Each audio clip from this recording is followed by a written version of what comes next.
La crisis migratoria en Ceuta y Melilla ha escalado a un nivel que ya no es solo un problema de fronteras, sino un tablero geopolítico. La Casa Real ha hecho público un mensaje este sábado diciendo que el rey Felipe VI sigue los acontecimientos con gran preocupación e indignación. Oye, que la Casa Real se pronuncie así, en esos términos tan contundentes, no es habitual. ¿Por qué es tan relevante que Felipe VI haya usado indignación? Normalmente la corona mide mucho cada palabra. Exacto, y ahí está la clave. La corona tiene un perfil institucional que evita el lenguaje emocional, preocupación aparece, pero indignación es un paso más. Indica que lo que está ocurriendo en la frontera sur no se percibe como un incidente menor, sino como una crisis de Estado con dimensiones que trascienden lo migratorio. Y además el mensaje subraya la necesidad de adoptar medidas que transmitan unidad, algo que cobra sentido cuando ves lo que viene después. ¿Y eso qué tiene que ver con la movida que ha montado Sánchez? Porque el presidente del gobierno ha acusado a varios gobiernos europeos de atacar a España. Todo. Sánchez ha vinculado directamente la crisis fronteriza con una ofensiva política exterior. Ha dicho que hay gobiernos europeos que están utilizando la situación para atacar a España, y ha pedido una reunión de urgencia de ministros de Interior de la UE. No es una queja al aire, es una jugada para forzar a Bruselas a posicionarse y obligar a esos gobiernos a retratarse. Vale, pero ¿a qué gobierno se refiere concretamente? Cuando dice atacar a España, ¿habla de declaraciones, de acciones diplomáticas o de qué exactamente? La clave está en que la ultraderecha global ha visto en las imágenes de Ceuta y Melilla un filón. Líderes de los principales partidos de extrema derecha europeos, y atención, el presidente de Estados Unidos, han lanzado una ofensiva coordinada contra las políticas migratorias del gobierno español. No es casualidad, comparten un mismo relato, presentan la migración como una amenaza existencial y reclaman el endurecimiento de fronteras. Sánchez les está señalando y diciendo, esto es un ataque coordinado a España. O sea, que no es solo que Marruecos presione con la frontera, sino que hay una reacción en cadena de la ultraderecha internacional usando esas imágenes como munición política. ¿Pero cómo encaja eso con pedir una reunión de ministros de Interior? ¿No es un poco contradictorio pedir ayuda a los mismos que te están atacando? No lo es si lo ves como una estrategia de pinza. Al pedir la reunión de urgencia, Sánchez obliga a esos gobiernos a sentarse en una mesa europea y a votar medidas concretas. Si bloquean la ayuda a España, quedan retratados como los que atacan a un socio. Si la apoyan, desactivan parte de su discurso. Es forzarles a elegir entre la coherencia europea y su narrativa nacionalista. Y la Casa Real, al hablar de indignación, refuerza esa posición de que España no está sola, sino que es víctima de una ofensiva exterior. Y luego, en el plano doméstico, esto también le sirve a Sánchez, ¿no? Porque la ultraderecha española también se ha subido a ese discurso de mano dura. Al denunciar un ataque exterior, intenta cerrar filas y presentarse como el defensor de la soberanía nacional frente a injerencias. Exactamente. Internamente la jugada es clásica, un gobierno bajo presión por la crisis migratoria se reafirma señalando a enemigos externos. Pero lo interesante aquí es que la ofensiva es real y coordinada, no es una invención. El presidente de Estados Unidos, líderes de la ultraderecha francesa, alemana, italiana, todos usando el mismo marco narrativo. La reunión de ministros de Interior, si se convoca, medirá hasta qué punto Europa está dispuesta a sostener a España, o si la deriva nacionalista fragmenta la respuesta común. Entonces, resumiendo, tenemos una crisis migratoria real en Ceuta y Melilla. La Casa Real se posiciona con un lenguaje inusualmente duro. Sánchez denuncia un ataque coordinado de la ultraderecha global y pide una reunión europea de urgencia. Y todo esto ocurre mientras la ultraderecha usa las imágenes para alimentar su discurso anti-inmigración. La pregunta del millón es, ¿la reunión de ministros va a servir para algo o quedará en gesto político? Esa es la cuestión. Sánchez ha puesto la pelota en el tejado de Bruselas. Si la reunión se celebra y salen medidas concretas, gana crédito como gestor de crisis. Si se diluye o los países se niegan, la indignación de la Casa Real y la denuncia de Sánchez quedarán como un aviso de que la deriva nacionalista ya está fracturando la UE. Por ahora, lo relevante es que el tablero ha cambiado, Ceuta y Melilla ya no son solo un problema de vallas, son un campo de batalla político global. Cambiando de tercio por completo pero manteniéndonos en cosas que duran, ¿sabes que los romanos construían con un cemento que literalmente se cura solo con el tiempo? Un estudio acaba de demostrar que la carbonatación, sí, el mismo proceso que forma estalactitas, ha estado reforzando sus estructuras durante 2000 años. Espera, ¿el cemento romano se vuelve más fuerte con los siglos? Porque el hormigón moderno, al revés, se degrada. ¿Cómo funciona eso? Ahí está la gracia. Los romanos usaban cal viva y ceniza volcánica, y al mezclarlo se formaban cristales de calcita que con el tiempo fueron rellenando microaperturas y grietas diminutas. Básicamente el material se soldaba a sí mismo. El hallazgo clave vino de un sitio inesperado, una letrina comunal en la Vía de los Balbos, en Roma. ¿Una letrina? ¿En serio? De todas las construcciones romanas que podrían haber estudiado, el Panteón, el Coliseo, resulta que el avance sale de un retrete público. Parece broma, pero tiene toda la lógica. Esa letrina conservaba los fragmentos de mortero exactamente donde cayeron cuando el edificio se derrumbó parcialmente. Al analizarlos con técnicas de alta precisión, vieron que los cristales de calcita no estaban en la mezcla original, se habían formado después, rellenando las uniones entre componentes. Eso confirmó que la carbonatación seguía actuando siglos después de construido. O sea, que el hormigón romano no era mejor solo por la receta, sino porque el propio paso del tiempo lo mejoraba. ¿Y cómo es que no lo habíamos descubierto antes? Porque llevamos décadas estudiando el Panteón. Porque siempre mirábamos las grandes obras maestras, que están en perfecto estado. Para ver el proceso de curación necesitabas una estructura que se hubiera roto y conservara los fragmentos in situ, sin que nadie los moviera. La letrina de la vía de los Balbos era exactamente eso, una foto fija del momento del colapso, con los pedazos de mortero esperando a que alguien los analizara a nivel nanoscópico. Vale, y ahora que lo sabemos, ¿podemos aplicar esto al hormigón moderno? Porque si logramos que nuestras autopistas o puentes se autorreparen con el tiempo, sería una revolución. Esa es precisamente la vía que están explorando varios equipos de ingeniería de materiales. Si consiguen replicar el proceso de carbonatación lenta en hormigones actuales, podríamos tener estructuras que no solo no se degradan, sino que ganan resistencia con las décadas. El Panteón, el Coliseo y los acueductos no son solo patrimonio histórico, son un manual de instrucciones de 2000 años que apenas estamos empezando a leer. Entonces, resumiendo, los romanos, sin saberlo, inventaron un cemento que se cura solo gracias a la carbonatación, y hemos tenido que esperar a que una letrina comunal nos lo explicara. Casi poético. Y hablando de cosas que duran, hay otro tema que conecta directamente con cómo entendemos la crisis climática.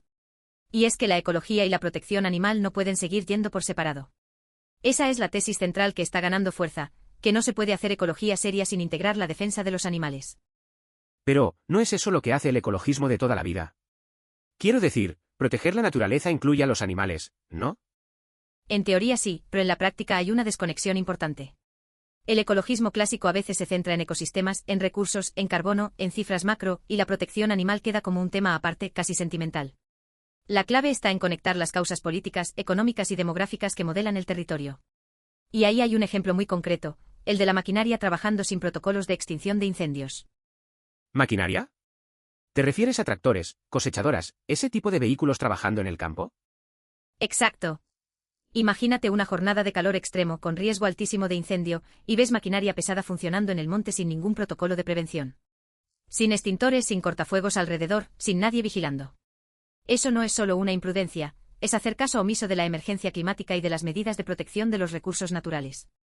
Y ese mismo territorio que se quema es el hábitat de cientos de especies. O sea, que el riesgo de incendio no solo afecta a los humanos o al paisaje, sino directamente a la vida animal que está ahí. Y si no hay protocolos, estás dejando indefensos tanto el ecosistema como a los animales que viven en él. Pero, ¿cómo se traduce eso en políticas concretas? Porque decir, hay que proteger a los animales, suena bien, pero luego vienen los intereses económicos. Ahí está el núcleo del problema. Una política concreta sería, por ejemplo, prohibir la actividad de maquinaria agrícola o forestal en días de riesgo extremo de incendio sin un plan de contingencia aprobado. O establecer corredores ecológicos obligatorios en proyectos de infraestructura. O vincular las subvenciones agrarias a la implementación de medidas de protección de la fauna silvestre. El problema no es que no haya soluciones técnicas, es que chocan con intereses económicos muy arraigados y con una visión que todavía fragmenta la realidad, por un lado los recursos, por otro los animales. Y ahí está la tensión, ¿no? Porque mientras el ecologismo tradicional habla de emisiones y grados centígrados, la protección animal habla de vidas concretas. Y a veces parece que compiten por la misma atención política. Exacto. Y la tesis es que esa competencia es absurda y contraproducente. La protección de las vidas animales no es un adorno del ecologismo, es un eje irrenunciable.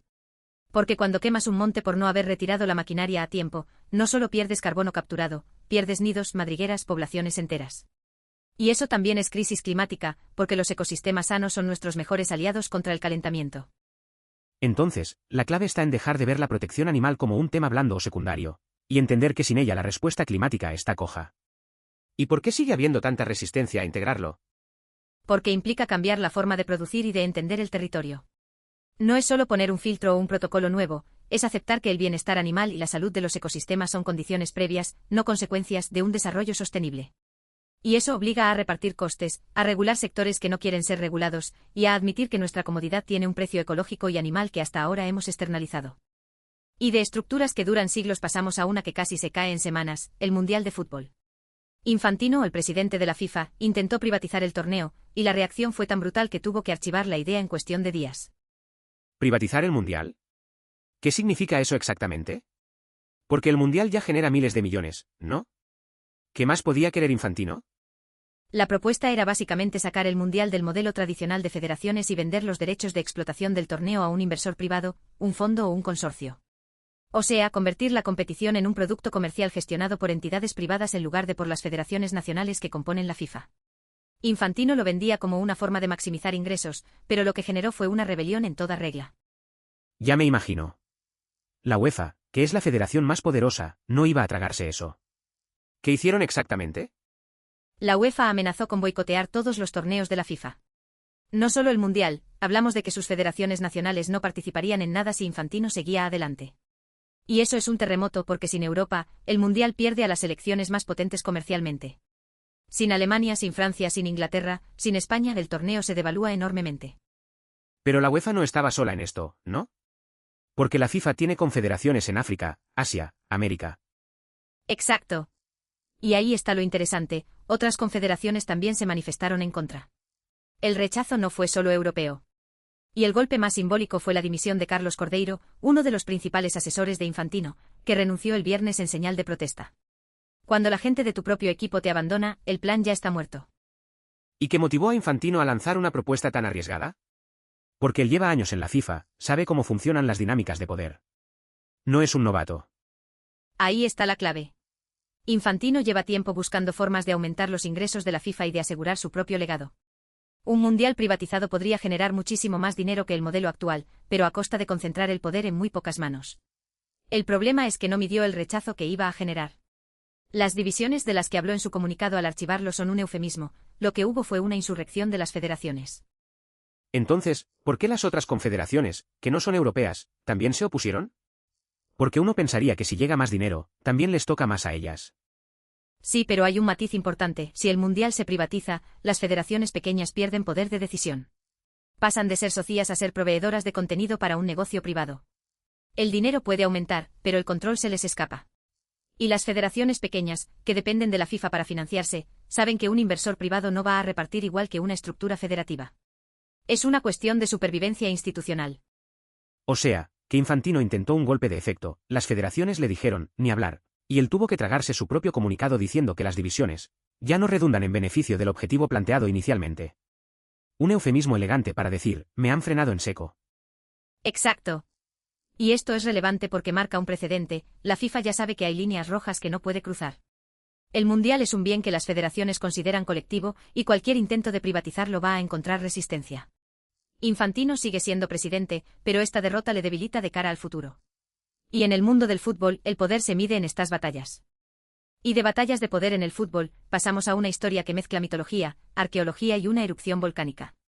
En Pompeya han empezado a restaurar un fresco de Teseo y el Minotauro, y lo fascinante es que los fragmentos que cayeron durante la erupción del Vesubio conservaron su disposición original, lo que ha permitido identificar de dónde venía cada pieza y empezar la reconstrucción.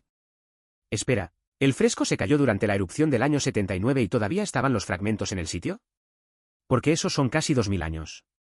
¿Cómo es posible que no se hubieran movido? Ahí está la magia del Vesubio. La erupción sepultó Pompeya bajo una capa de ceniza y piroclastos que actuó como una cápsula del tiempo. Los fragmentos del fresco quedaron exactamente donde cayeron cuando el edificio se sacudió y colapsó parcialmente. Nadie los tocó, nadie los saqueó, nadie los reutilizó. Quedaron sellados en esa posición original, como una foto fija del momento del derrumbe. O sea, que la misma catástrofe que destruyó la ciudad es la que ha permitido que hoy podamos reconstruirla pieza a pieza. Hay algo casi poético en eso. Pero cuéntame del mito, porque Teseo y el Minotauro es de esas historias que todo el mundo conoce a medias. Claro. Teseo llega a Creta para matar al Minotauro, esa criatura mitad hombre mitad toro encerrada en el laberinto. Y Ariadna, la hija del rey Minos, se enamora de él y le da el famoso hilo para que pueda encontrar la salida después de enfrentarse a la bestia. Teseo mata al Minotauro, sale del laberinto gracias al hilo, y huye con Ariadna. Pero en el viaje de vuelta, cuando llegan a la isla de Naxos, la abandona dormida. Y ahí el mito se complica, porque según la versión más extendida, el dios Dioniso la encuentra y la convierte en su esposa. Vale, ¿y qué escena representa exactamente el fresco que están restaurando? Porque si es el momento del combate o el del abandono, cambia bastante la lectura. El fresco captura el momento en que Teseo avanza hacia el Minotauro con la ayuda de Ariadna, justo antes del combate. Y mira, la elección de esa escena no es casual. En las casas romanas, los frescos mitológicos no eran decoración inocente. Mostraban virtudes, dilemas, modelos de conducta. La historia de Teseo y Ariadna hablaba de astucia frente a fuerza bruta, de amor y traición, de cómo un héroe necesita ayuda para triunfar. Era un espejo moral para los habitantes de la casa. Interesante. Y ahora, con los fragmentos en su sitio original, ¿cómo es el proceso de reconstrucción? Porque no es como un puzzle donde cada pieza encaja perfectamente, ¿no? No para nada. Los fragmentos están fragmentados, literalmente, algunos son del tamaño de una uña. Pero al haber conservado la disposición original, los arqueólogos pueden trabajar con una lógica espacial. Ven qué piezas estaban juntas, en qué ángulo cayeron, qué distancia hay entre ellas. Eso les permite reconstruir la composición general y saber dónde va cada pieza antes de pegarla. Es como si un puzzle llegara con la foto de referencia y además con las piezas ya semicolocadas. Y la conservación de la calcita y los pigmentos en los bordes rotos también ayuda a emparejar fragmentos que parecen desconectados. Entonces, la restauración no es solo pegar trozos, sino una investigación detectivesca. Cada fragmento cuenta algo, de dónde viene, cómo cayó, qué había alrededor. Exacto. Y por eso este tipo de hallazgos son tan valiosos. No estamos restaurando una obra de arte abstracta, estamos recuperando un relato visual que los romanos usaban para pensar sobre sí mismos. Y gracias a que el Vesubio lo selló todo, ese relato ha llegado hasta nosotros casi intacto. 2000 años después podemos mirar el mismo fresco que miraban los habitantes de Pompeya y entender la misma historia. Y esto nos lleva directamente a un debate que está muy vivo en el mundo de la acción climática: ¿sirve de algo simular el apocalipsis para evitarlo? Porque cada vez hay más voces críticas con las políticas que solo se centran en anticipar escenarios catastróficos para gestionar lo peor. Dicen que hace falta algo más. Pero, ¿no es útil anticipar lo peor? Quiero decir, los modelos climáticos nos avisan de olas de calor, inundaciones, subidas del nivel del mar. Si no los tuviéramos, estaríamos ciegos. Claro que son útiles, pero el problema es cuando te quedas solo ahí. La crítica es que muchas políticas se limitan a simular y anticipar escenarios catastróficos para luego gestionar técnicamente lo peor que pueda venir. Y eso, aunque necesario, no es suficiente. Hace falta algo que llaman imaginación democrática, a la capacidad de prevenir esos futuros mediante el compromiso aquí y ahora con mantener la habitabilidad de nuestros entornos más inmediatos. ¿Imaginación democrática? Suena bien, pero ¿cómo se traduce eso en algo concreto? Porque si no, se queda en una frase bonita. Hay un ejemplo muy claro: el simulacro de calor extremo que se hizo en París en 2023. Inspiró un ejercicio similar en otras ciudades. La idea no era solo modelar qué pasaría si la temperatura llegara a 50 grados, sino ensayar cómo mantener la ciudad habitable, dónde abrir centros de refrigeración, cómo proteger a las personas sin hogar, cómo asegurar que los ancianos no se queden aislados, cómo coordinar los servicios. Es pasar de esto es lo que va a pasar a esto es lo que vamos a hacer para que no sea insoportable. Vale, o sea que la diferencia está entre un informe técnico y un ensayo real con la gente implicada. Pero, ¿no es eso simplemente buena gestión de riesgos? ¿Qué tiene de democrático o de imaginativo? La clave está en que la gestión técnica tradicional la hacen expertos en una sala: meteorólogos, ingenieros, responsables de protección civil. Y luego bajan las instrucciones. La imaginación democrática implica que los ciudadanos participen en definir qué significa habitable y cómo se consigue. No es solo abrir centros de frío, es preguntar a los vecinos qué necesitan, qué espacios conocen, cómo se organizan. Y eso cambia las soluciones. Un técnico puede proponer climatización centralizada, un vecino puede saber que en su barrio hay un sótano que siempre está fresco y que la gente ya usa. Entonces, el simulacro de París no era un test de estrés para la infraestructura, sino un ensayo de cómo la comunidad se organiza para no dejar a nadie atrás. Eso cambia el enfoque por completo. Exactamente. Porque el calor extremo no mata solo por la temperatura, mata porque la gente se queda sola, porque no sabe a dónde ir, porque los servicios no están coordinados. La simulación técnica te dice cuántos grados hará, la imaginación democrática te dice cómo evitar que eso se traduzca en muertes evitables. Y eso implica compromiso con el mantenimiento de las condiciones de habitabilidad de nuestros entornos más inmediatos, no solo esperar a que llegue la catástrofe y entonces reaccionar. O sea, que la crítica de fondo es que hemos externalizado la respuesta climática a los expertos y a la tecnología, cuando en realidad debería ser un proceso colectivo en el que la gente decida cómo quiere que sea su entorno, para soportar lo que viene. ¿Y ese simulacro de París realmente funcionó o fue solo un gesto? Funcionó en el sentido de que detectó fallos de coordinación que en un informe técnico nunca habrían salido. Por ejemplo, se dieron cuenta de que los protocolos de apertura de centros de frío no estaban sincronizados con los horarios del transporte público. Si el centro abre a las 10 pero el autobús pasa a las 11, la gente mayor se queda en la calle esperando. Eso no lo ves en un modelo climático, lo ves cuando ensayas con la ciudad real y con la gente real. Y ese aprendizaje vale oro. Bueno, Y después de fútbol, mitología y calor extremo, llegamos a un tema que nos toca muy de cerca. La UE acaba de poner en vigor su reglamento de inteligencia artificial. Multas de hasta 35 millones de euros, sistemas prohibidos, veto a los deepfakes. ¿Esto es serio? Efectivamente. El Reglamento Europeo de IA ya está en vigor, aunque con una implementación escalonada hasta 2028. Y no es un brindis al sol, el régimen sancionador contempla multas millonarias. Por utilizar sistemas de IA prohibidos, las sanciones pueden llegar a 35 millones de euros o, si eres una empresa, al 7% de tu facturación anual global, lo que sea mayor. 35 millones. O el 7% de la facturación. Eso duele incluso a las grandes tecnológicas. Pero empecemos por lo básico, ¿qué sistemas están prohibidos directamente? Que se considera un riesgo inaceptable. La UE ha categorizado los riesgos en 4 niveles: inaceptable, alto, limitado y mínimo. Los de riesgo inaceptable están prohibidos desde ya. Ahí entran cosas como los sistemas de puntuación social al estilo chino, el reconocimiento de emociones en el trabajo o en escuelas, y la vigilancia masiva con cámaras de reconocimiento facial en tiempo real en espacios públicos. También entra la manipulación de comportamientos humanos que explote vulnerabilidades, como juguetes que inciten a niños a hacer cosas peligrosas. Vale, eso es muy concreto. Pero luego están los sistemas de alto riesgo, que no están prohibidos pero tienen obligaciones muy estrictas. ¿Qué entra ahí? Los sistemas de alto riesgo incluyen, por ejemplo, los usados en infraestructuras críticas, como el suministro de agua o electricidad, en educación, para decidir admisiones o evaluar a estudiantes, en el ámbito laboral, para contratación o evaluación de rendimiento, y en justicia, para ayudar en decisiones judiciales. También los sistemas biométricos de identificación, aunque no sean en tiempo real. Para estos, las empresas tienen que hacer evaluaciones de conformidad, registrar sus sistemas en una base de datos europea, garantizar supervisión humana y tener documentación técnica detallada. Si incumplen, las multas son de hasta 15 millones o el 3% de la facturación. O sea, que si una empresa usa IA para seleccionar candidatos a un puesto de trabajo, tiene que demostrar que su algoritmo no discrimina, que hay un humano revisando las decisiones y que todo está documentado.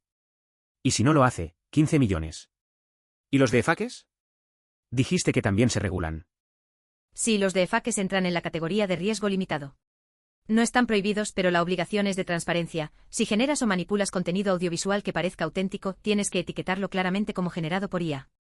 La idea es que la gente sepa cuando está viendo un vídeo falso, sobre todo en contextos políticos o informativos. Y el gobierno español ya ha aprobado su propio proyecto de ley para adaptar esta normativa, así que no solo es Europa, aquí también se está moviendo.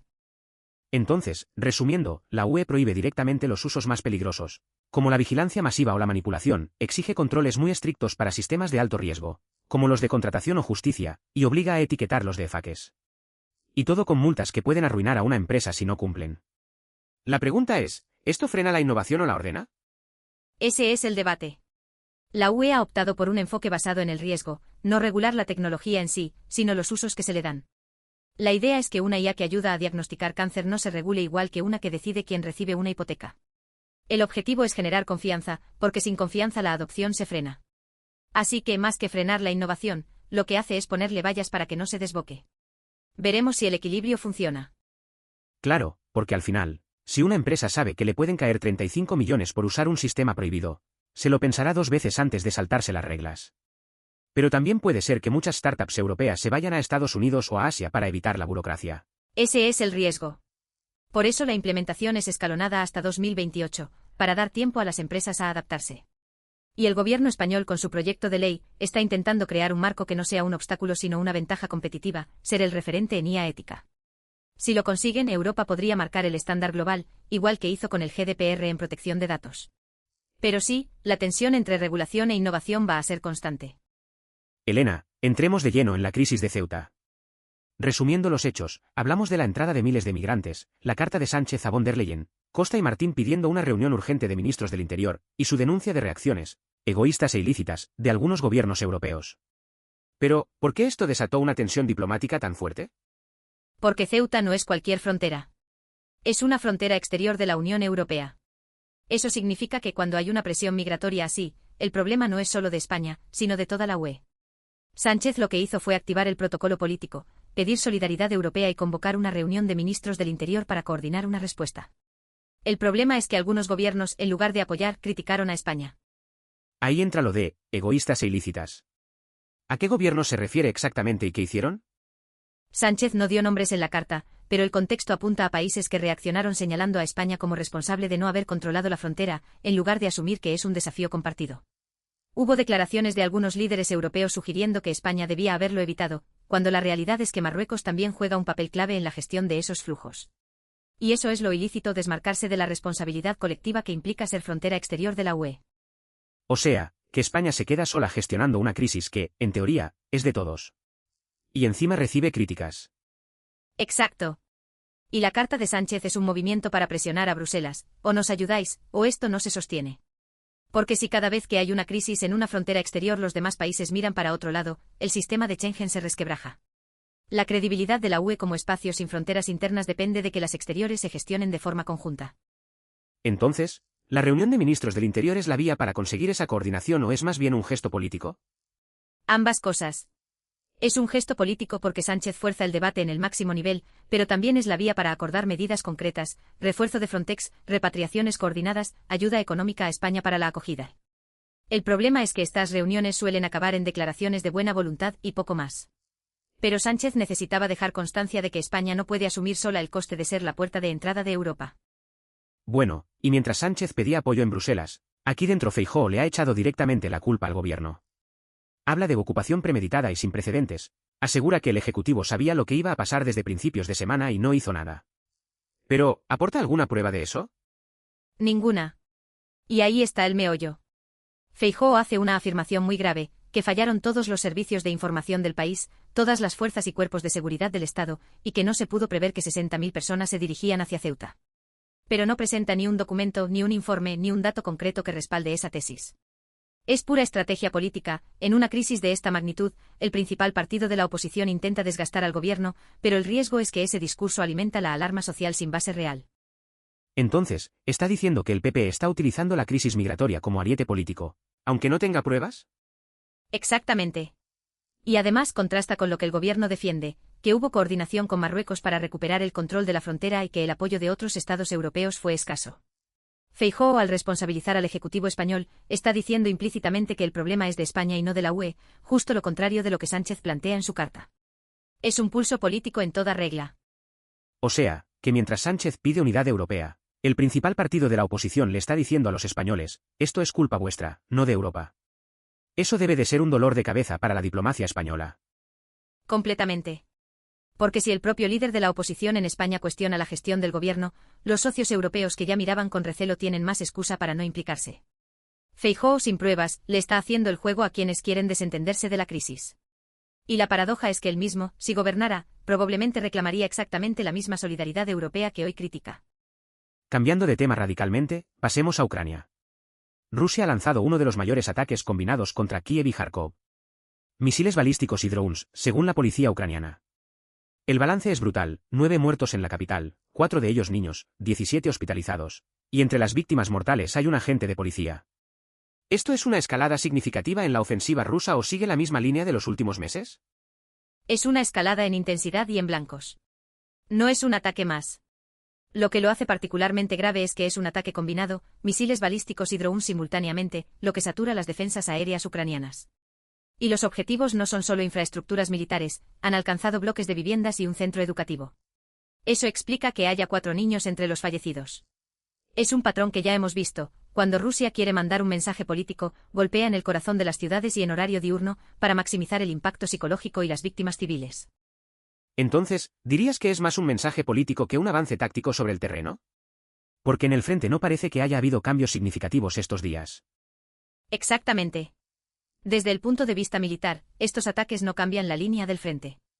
Pero políticamente Rusia busca 2 cosas: primero, desgastar la moral de la población ucraniana cuando se acerca otro invierno, y segundo, recordar a Occidente que puede golpear cuando quiera, y que el coste de seguir apoyando a Ucrania es alto. Cada vez que hay un ataque de esta magnitud, la presión sobre los gobiernos europeos para que busquen una salida negociada aumenta.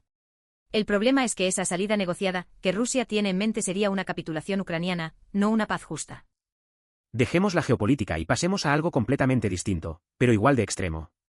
4 montañeros se sometieron a extracciones arteriales a 8.400 metros de altitud en el Everest, o sea, literalmente en la zona de la muerte, donde el aire apenas permite mantenerte en pie. ¿Qué estaban buscando exactamente? Lo que querían era entender cómo responde el organismo cuando el oxígeno disponible es mínima. A 8.400 metros estás en el límite fisiológico absoluto. La mayoría de la gente ni siquiera podría estar consciente ahí. Estos montañeros permitieron que les extrajeran sangre arterial, que es la que sale directamente del corazón y los pulmones, para medir en tiempo real cómo se comportaban sus gases sanguíneos, su pH, su capacidad de transportar oxígeno. Todo mientras sus cuerpos se estaban literalmente muriendo de hipoxia. Espera, ¿extracción arterial? Eso no es como sacar sangre de una vena, ¿no? Es más invasivo. Mucho más. Una extracción arterial se hace en la muñeca o en la ingle, y duele más porque las arterias tienen más presión y están más profundas. Normalmente se hace en un hospital con el paciente tranquilo. Hacerlo a 8.400 metros con guantes, con frío extremo, con el cuerpo temblando y la mente nublada por la falta de oxígeno, es una locura. Pero es la única forma de obtener datos reales de lo que pasa en el cuerpo en esas condiciones extremas, no simulaciones en laboratorio. Y seguro que los resultados no son solo curiosidad científica. ¿Qué aplicaciones prácticas tiene esto?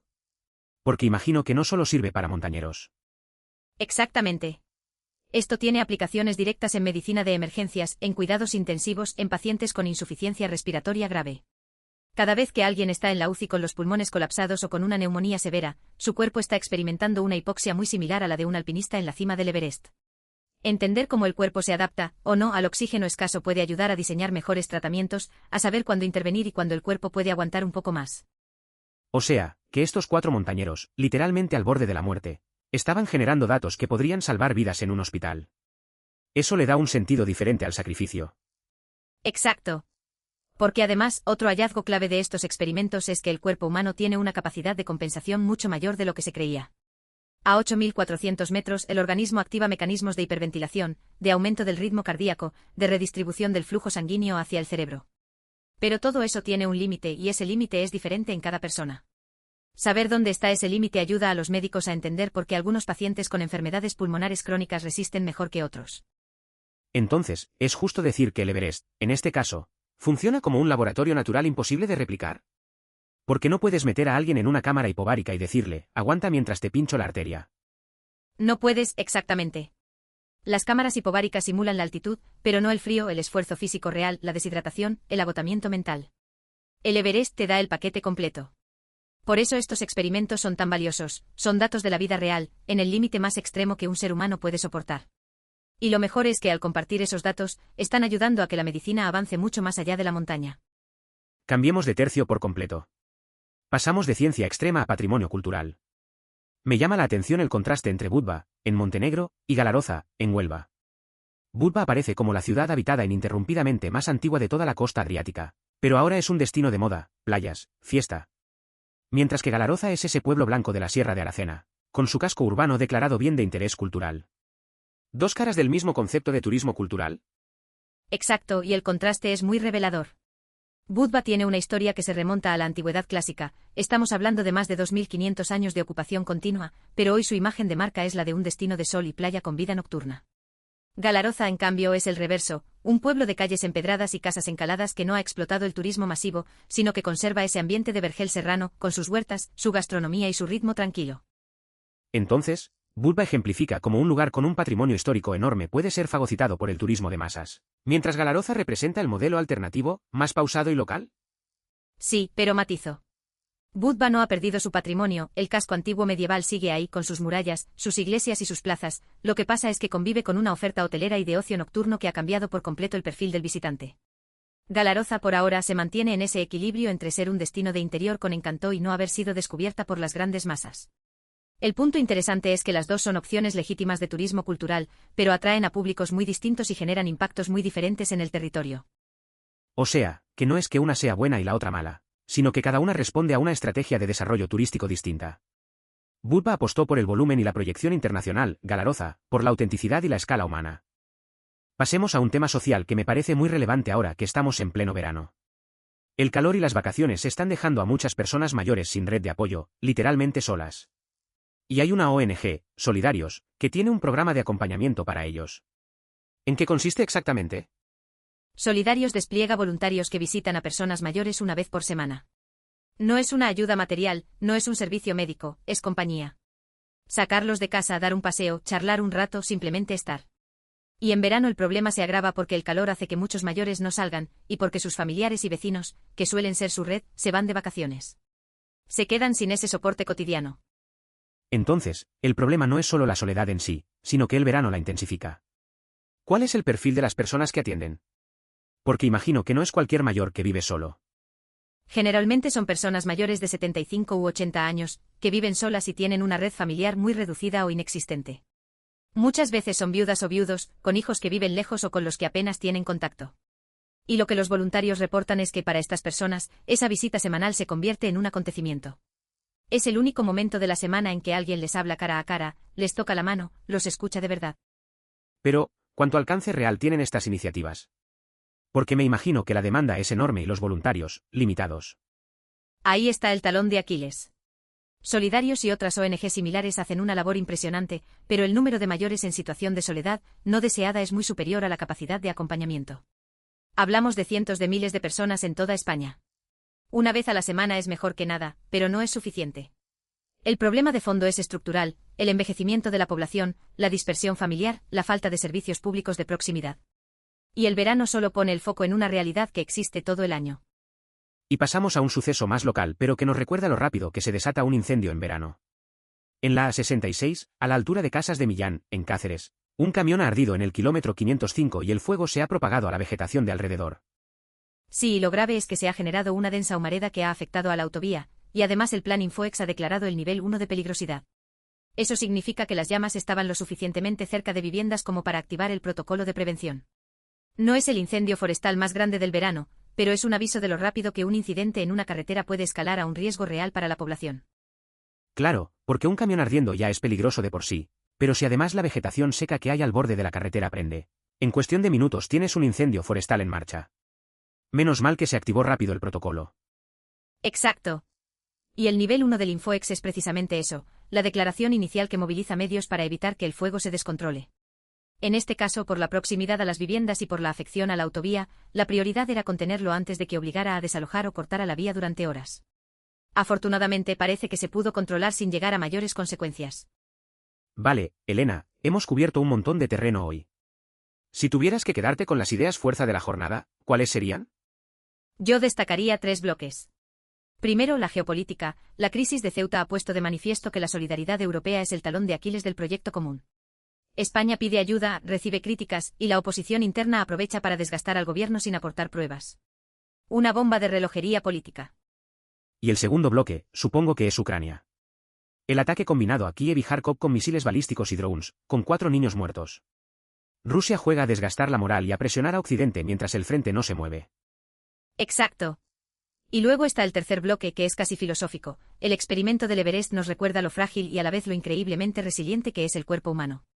Esa misma fragilidad, pero en sentido inverso, la vemos en la soledad de los mayores en verano, donde la falta de una visita semanal puede ser tan devastadora como la falta de oxígeno a 8.400 metros.